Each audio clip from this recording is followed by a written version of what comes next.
ఎక్కువ career gap అంటే software కోర్సులు. నేను కెరీర్ గ్యాప్ అంటే చాలా మంది 2020, 19, 18 కాదు నేను మాట్లాడుతుంది 2016 కంటే కింద వాళ్ళ గురించి నేను మాట్లాడుతూ ఉన్నాను. ఎగ్జాంపుల్ 2015, 14, 13, 12 ఓకే అండ్ 16 వీళ్ళ గురించి నేను మాట్లాడుతూ ఉన్నాను. ఎక్కువ కెరీర్ గ్యాప్ అంటే చాలా వరకు జనరల్గా ఏంటి అంటే 2 years తర్వాత 3 years తర్వాత అందరినీ కూడా కెరీర్ గ్యాప్ కిందకే కన్సిడర్ చేస్తారు. సో ఇది ఏదైతే 2012 నుంచి 2016 వరకు ఉందో ఇది చాలా ఎక్కువ career gap. It is more than 10 years కదా. డెఫినెట్లీ కొంచెం ఇది మనం ఆలోచించాల్సిన విషయం.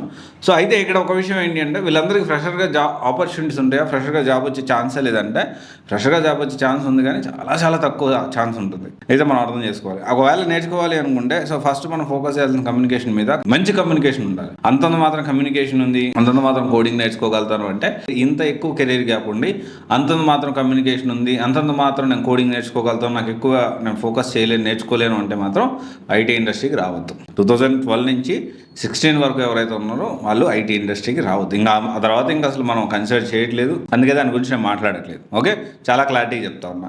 అయితే ఇక్కడ ఒకవేళ కమ్యూనికేషన్ మీద ఫోకస్ చేసి కోర్సెస్ ఎలాంటి కోర్సెస్ మనం నేర్చుకోవాలని చూస్తే సైబర్ సెక్యూరిటీ నేర్చుకోవచ్చు, క్లౌడ్ డేటా ఇంజనీరింగ్ నేర్చుకోవచ్చు, సేల్స్ ఫోర్స్ నేర్చుకోవచ్చు, డేటా అనలిస్ట్ నేర్చుకోవచ్చు, బిజినెస్ అనలిస్ట్ నేర్చుకోవచ్చు, ఫుల్ స్టాక్ నేర్చుకోవచ్చు, డెల్బూమి నేర్చుకోవచ్చు, వర్కెటో నేర్చుకోవచ్చు, SnapLogic, gen AI, data science ఈ కోర్సెస్ అన్ని కూడా నేర్చుకోవచ్చు. దీంతో పాటు డిజిటల్ మార్కెటింగ్ కూడా నేర్చుకోవచ్చు. ఒకవేళ ట్రిపుల్ బ్యాక్గ్రౌండ్ నుంచి వచ్చి ఉంటే VLS డిజైన్ కూడా నేర్చుకోవచ్చు.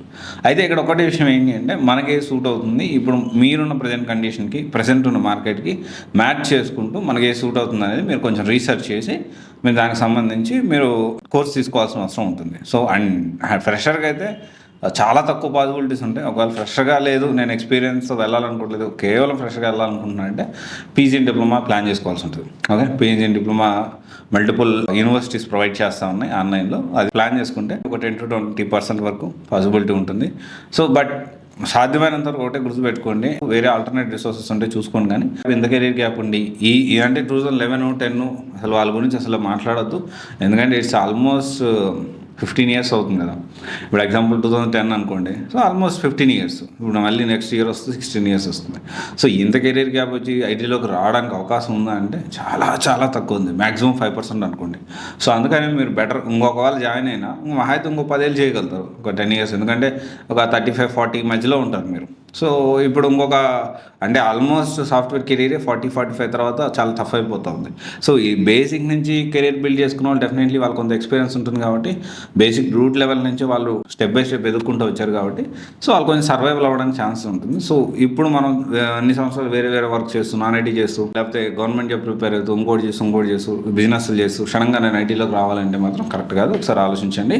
సో ఎప్పుడైనా ఎక్కువ కెరీర్ కాకుంటే పాసిబిలిటీస్ తక్కువ ఉంటాయి, ఇదైతే కన్ఫర్మ్. కాకపోతే ఇప్పుడు ఏమవుతుందంటే మీకు బ్యాక్ డోర్లో ఇప్పిస్తాము, మేము అది చేపిస్తామని లక్షల డబ్బులు ఇలాంటి వాళ్ళ దగ్గర మోసం చేసి తీసుకుంటారు. సో జాగ్రత్తగా ఉండండి. Okay, thank you. This is Raj signing off.